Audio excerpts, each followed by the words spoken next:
Thank you, Mark. Hello, everyone. So lovely to be here with you again. So, as Mark already shared, today is a special day, especially for Jewish professionals and Jewish clergy. It's Rosh Chodesh Cheshvan, which can really bring a welcome exhale after Tishrei, a month so full of the holidays. And as Mark also mentioned, it's sometimes called Mar Heshvan, bitter Cheshvan, but it can also be a gift.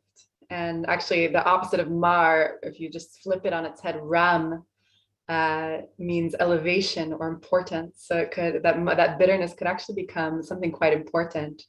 Some people think that this month of Cheshvan is actually the most important month on the Hebrew calendar because it's a time when we're really called upon to integrate and put into practice all of those spiritual experiences that we just had in Tishrei. So really understanding here that the purpose of going to those high places and those deep places is really to bring it into our everyday lives, to find the magic in the ordinary, moment by moment, which is so resonant with what we're here today to do together with mindfulness practice.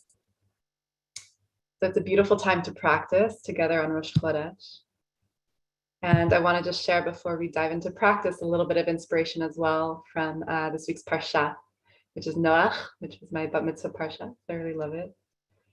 And one of the great themes in this story is trust, as Mark also mentioned, bitachon. What does it mean to really walk with trust in our lives? So in Noach, in this parsha, Noach and his family, they witnessed this great destruction on the earth. The flood is this great calamity. And they also witnessed its renewal, the renewal of life. And then the covenant that God makes with humanity, saying after the flood subsides that this will never happen again. God says, never again will I doom the earth because of humanity. Never again will I destroy every living being as I have done. And then this really poetic piece, so long as the earth endures, seed time and harvest, cold and heat, summer and winter, day and night shall not cease.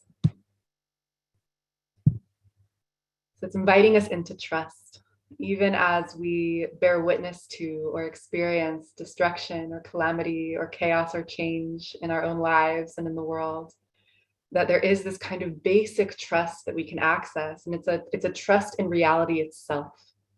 It's a trust in our basic beingness and what's here in this moment.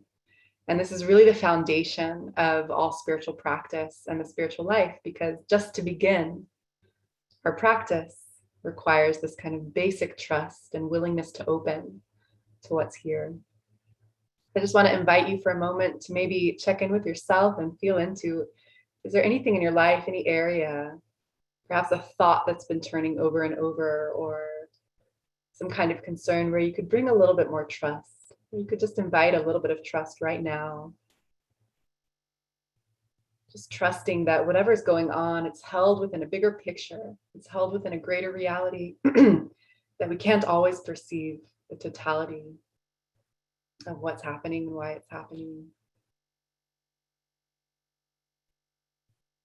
And perhaps accessing that trust can allow us to just relax a little bit more into this moment. It's just a gentle invitation. It can be even just moving the needle just a little bit, allowing ourselves to be held, allowing ourselves to receive.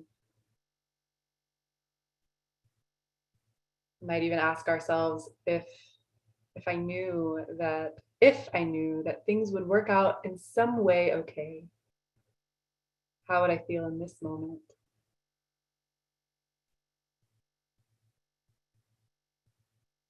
Or if it was already okay, if it was already true, how would I feel right now?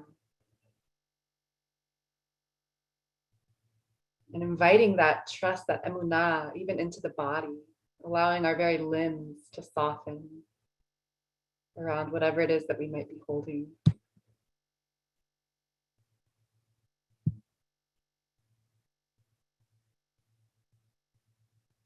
So starting from this ground of just a basic trust, a kind of gentle opening to this reality, we can enter into mindfulness practice.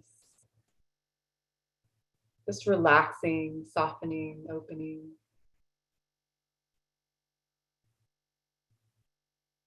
allowing whatever's here to be here, whatever's here in the mind, whatever's here in the heart, whatever's here in the body. Just allowing it to be here and noticing it with a sense of kind interest. Just for now, there's nothing to hold, there's nothing to push away. Just being in awareness itself.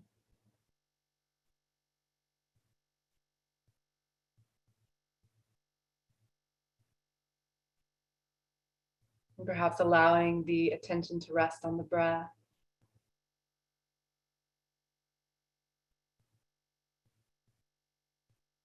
Just noticing each inhale and exhale.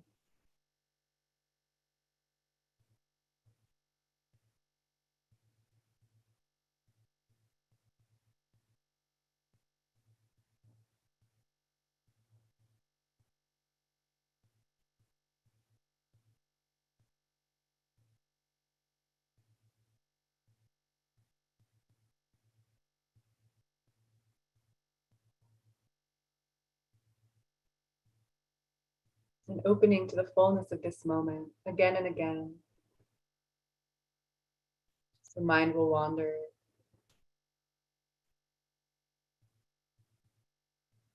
Or you might find that you're stuck in a thought loop or holding something, pushing something away. Judgments or preferences arising. And it's all totally fine. It's all okay.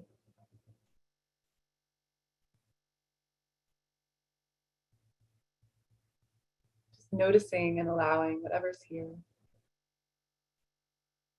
And returning to presence, returning to the breath, returning to the body again and again.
And just continuing to soften and allow whatever is arising to arise, whatever is here to be here, with that sense of just basic trust in this experience, basic trust in this greater reality which we're a part, basic trust that there's something greater that's holding us. Whatever we're holding, we don't have to hold it alone. We can allow ourselves to be held.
Slonim Rebbe teaches that there are 3 levels of trust, of emunah. It starts in the mind as an idea, an invitation,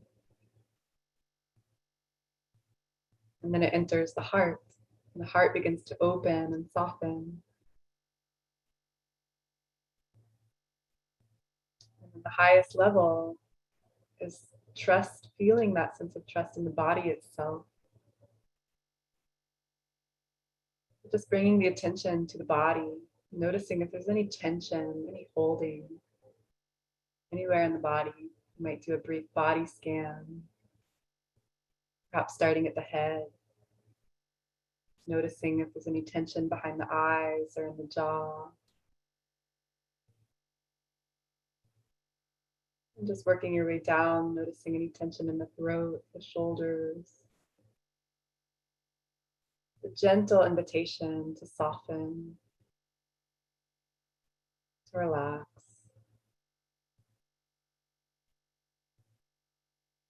To relax into the simplicity of this moment. Just being present to this reality.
And gently returning to the breath, returning to presence again and again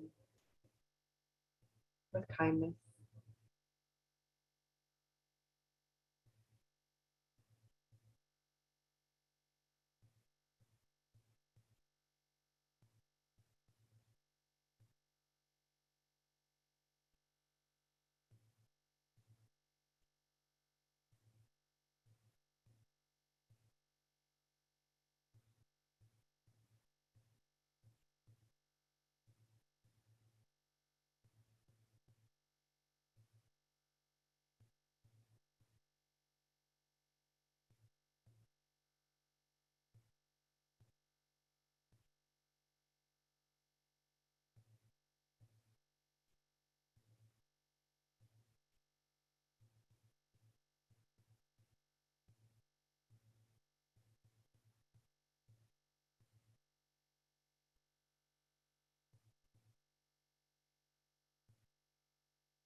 And for the last couple of minutes of our practice, I'm going to invite you to see if there's a kavanah that emerges, an intention for this month of Cheshvan. Rosh Chodesh can be an auspicious time to plant seeds of intention for the next month. And I might start with just a kavanah for today. Maybe one word or a phrase emerges. Just a direction for the heart for this next cycle.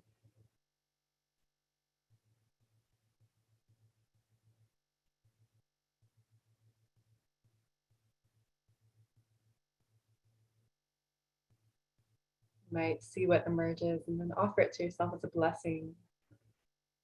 For me, what emerges is roots and rhythm. So just blessing myself, may I be blessed with that sense of roots, groundedness, and rhythm.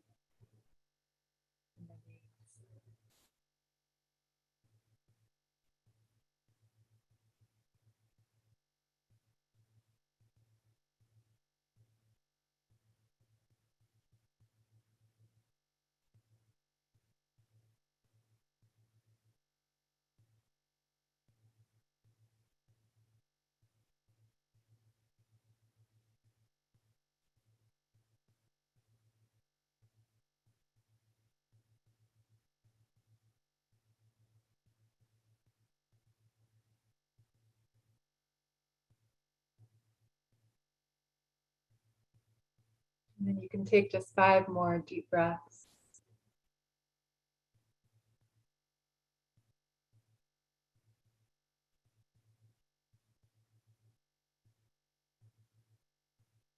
And after 5 deep breaths, you can open your eyes.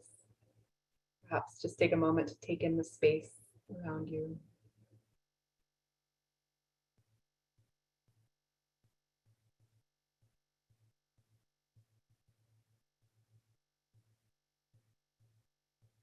Thank you very much for your practice.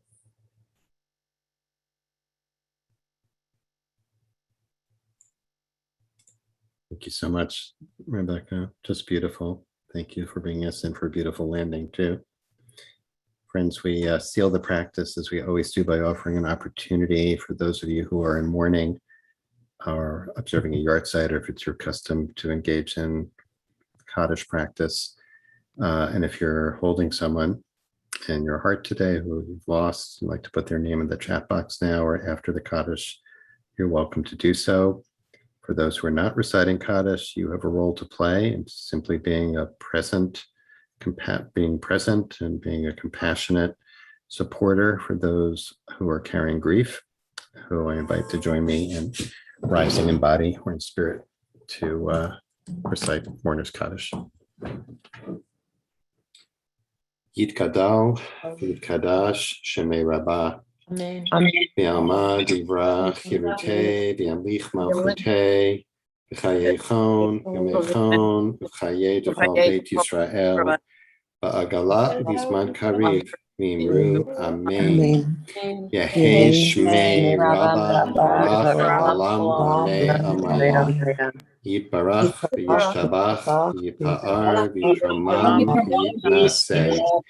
V'yithadar v'yitala v'yitalal shemei dekudshah v'richu la'ela mikol birchata v'shirata tushbechata v'nechamata da'amiran ba'alma v'imru amen. Yehei shlama rabba min shamaya v'chaim aleinu v'yoko Yisrael v'imru amen.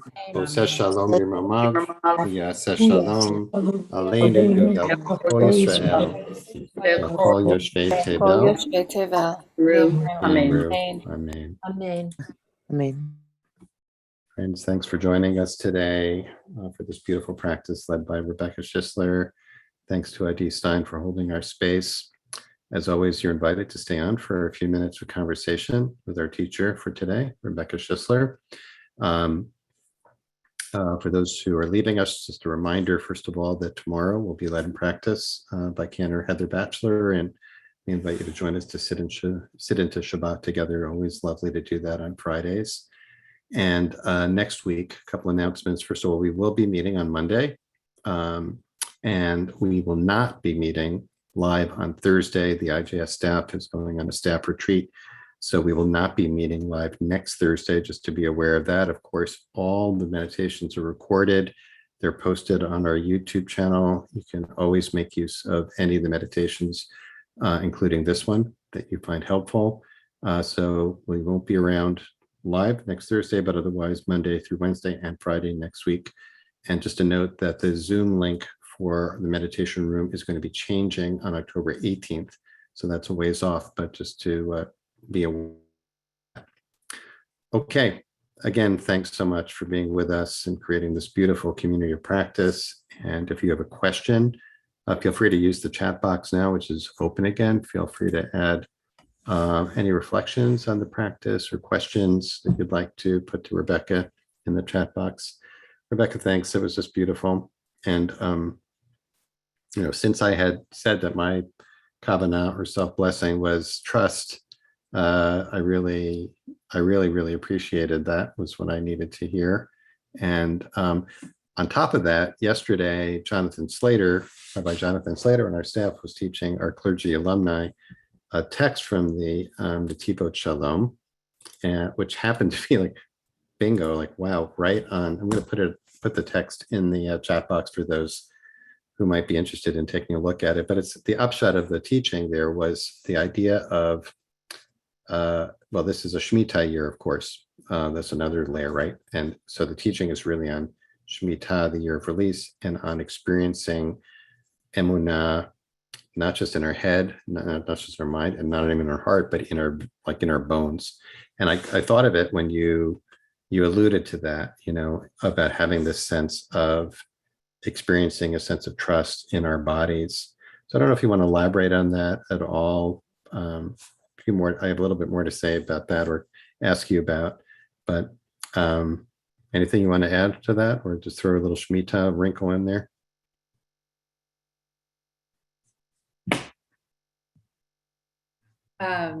Thanks, Mark. Yeah. I think for myself with trust, there is a big difference between those kind of three levels. I so appreciated coming across that in the Just number, yeah. I put that, yeah. I was teaching.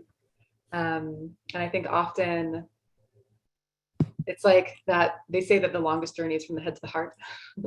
And I think there's also a long journey then from the head to the body. Mm-hmm.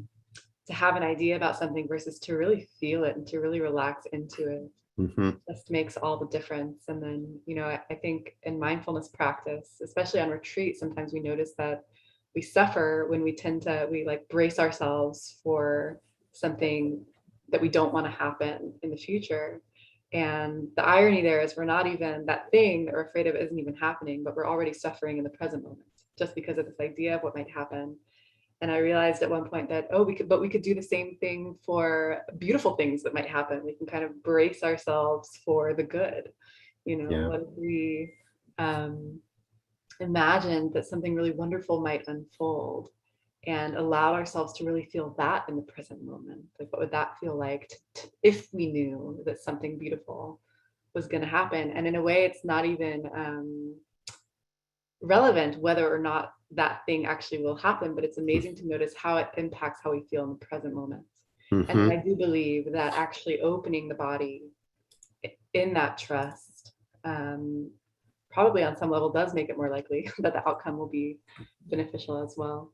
So I'd love to dig into that a little bit, because that's really a question. I don't, it doesn't have an answer really. It's just an interesting question. And your teaching today provoked that question in me about, because part of it was you suggested how would I think, correct me if I'm wrong, but what I heard was this idea of like, how would I feel now if I knew things would be okay in the end, right? Is that right? I heard that right? Okay. So that definitely helped. I thought like, oh, that's that. And then I can know how I would feel if that were so. But in the present moment, I don't know that that's going to be so, right? And it could not be so, right? So it seems like there's a couple of ways to go. One is to imagine a future where it's going to be okay and bring that future into the present. Mm-hmm. And also, or whether what that does is enable me to experience the trust that is already there in the present. You know what I mean? Mm-hmm. As opposed to acknowledging the fear, like going in that direction. And I don't know if it's versus or in addition going in the direction of, and I'm noticing and holding my anxiety and fear with compassion. Right. In this moment, like right now, yeah, you're telling me it might work out fine. Feel better, trust that. And I'm saying also, but right now, yeah, sure, great. But right now, I'm pretty anxious, right? What do I do with my anxiety? So I wanted to invite you to, I wanted to hear your thoughts about that. Like how to, maybe it's yes and. Yes, and I have a few responses.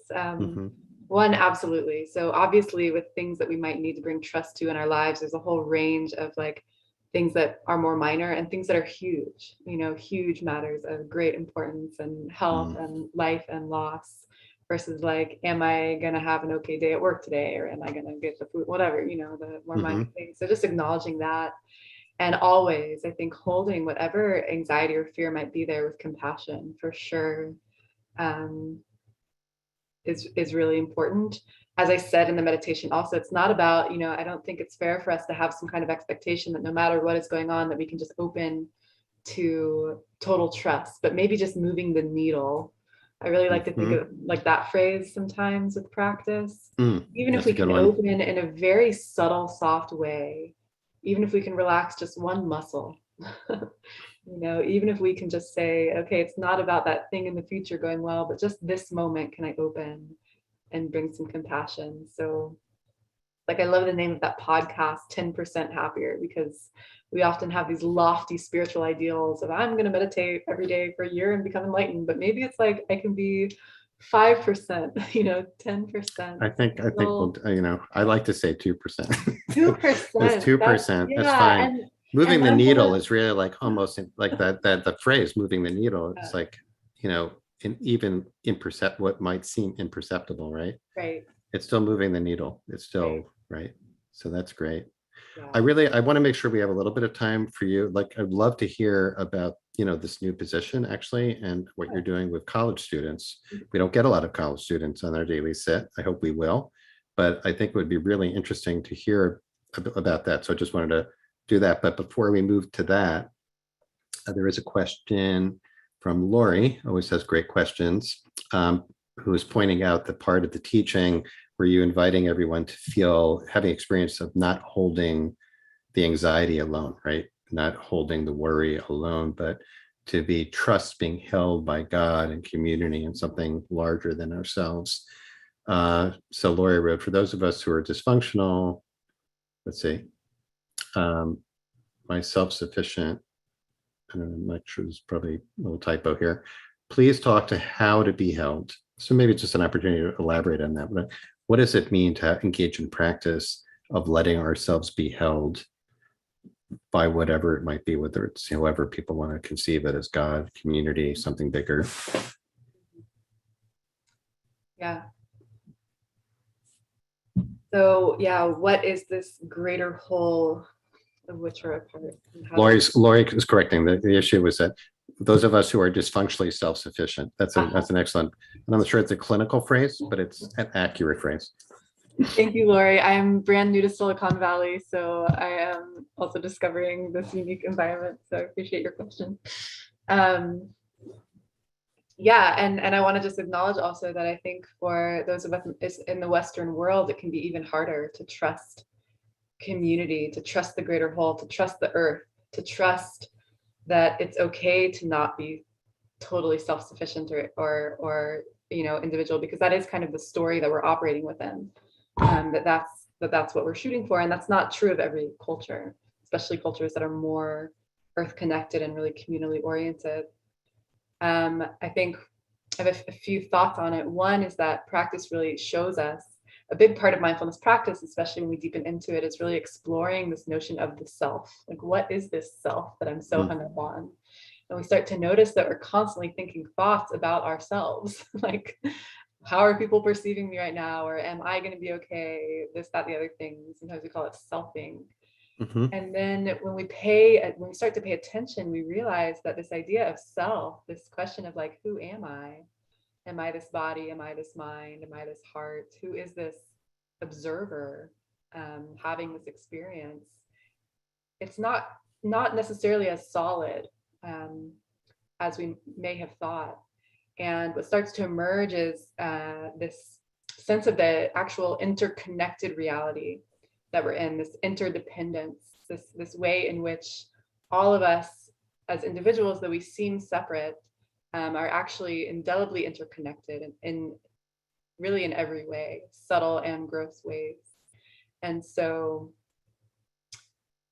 just beginning to open our minds a little bit to that kind of interconnected structure of reality is just something to contemplate, and to allow to be a part of our narrative, just to soften up a little bit around this notion of having to be an individual and carry things on our own and be self-sufficient.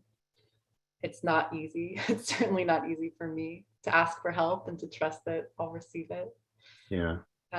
One practice for me that really works when I'm struggling to feel that I'm held in some way is actually just to sense into the sensation of gravity holding me.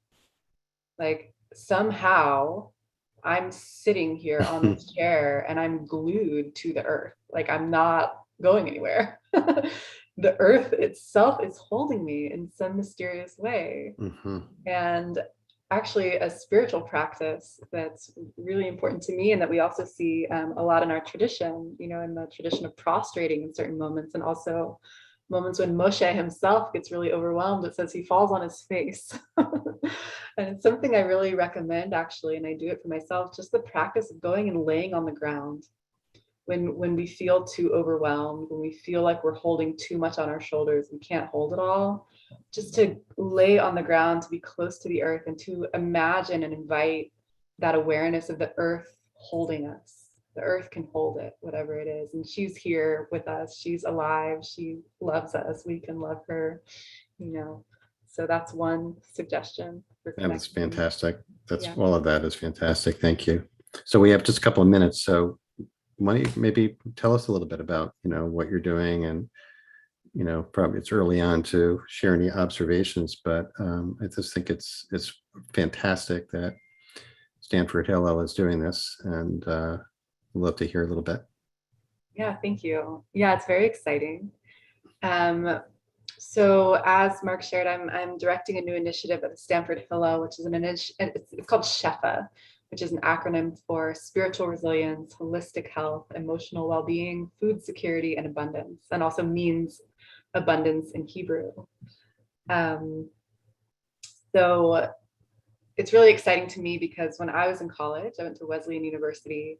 That's actually where I really began my spiritual journey. I went on my first Jewish meditation retreat, winter break, my freshman year. And I was totally captivated by what I was discovering through the practice of meditation and yoga, and just the idea of embodiment and, awareness and consciousness, and things that I hadn't really encountered before. But I felt a little bereft of support in my university, which I felt to be very, kind of solely academic and kind of hierarchizing the intellect over the intelligence, really, of the heart and the body and the soul as well. And as we were already talking about, like, really, emphasizing the importance of individuality and originality, and these things that to me felt not totally connected to the heart. It's like, okay, what about the heart? What about caring for other people? And exploring life's more ultimate questions. So I'm really heartened to see these kinds of initiatives popping up in a lot of educational institutions. And Hillel International in particular, which is the kind of Jewish organization on campus for college students, there are a lot of these wellness initiatives coming into schools through the Jewish community for undergraduates and graduates, young adults. And it's all in the wake of COVID, which I think is perhaps one of the gifts of COVID, is just people are realizing the need and the value for providing spaces where people can also receive mental and emotional health support and more holistic and integrative ways of approaching spirituality and education, and the importance of relationships and learning how to be in relationships, learning communication skills, and learning how to connect to ourselves and to each other and our communities and the planet with more consciousness and more intimacy. So I think that's a really wonderful thing. And the work at Stanford, it's just getting started. I'm still learning about what it is, but it does seem like there's a lot of potential for dreaming about what it could be.